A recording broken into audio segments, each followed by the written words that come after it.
BJP LS candidate from Gandhinagar, LK Advani said that both he and former Prime Minister Atal Bihari Vajpayee had suggested to the Joint Parliamentary Committee to make voting compulsory in India in 1971.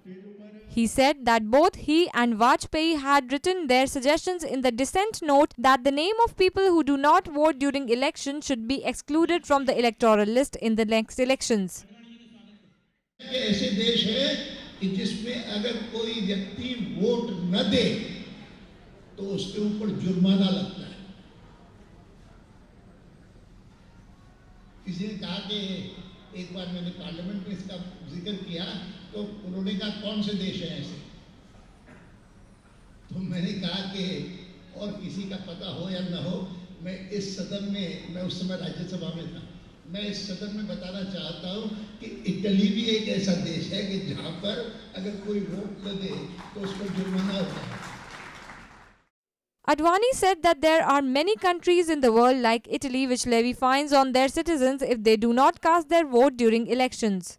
शायद 1971 की बात है कि जब parliament में एक joint parliamentary committee बनी थी ऑन इलेक्टोरल रिफॉर्म, उसमें वाजपेयी जी भी सदस्य थे, मैं भी सदस्य था, और तब हमने अपने सारे सुझाव जो है अपने डिसेंट नोट में भी लिखे थे। उनमें एक ये भी था कि कंपलसरी वोटिंग होना चाहिए और जो वोट नहीं देता है उनको जुर्माना नहीं दे रहे, उनको अगली बार वोट का अधिकार नहीं होगा।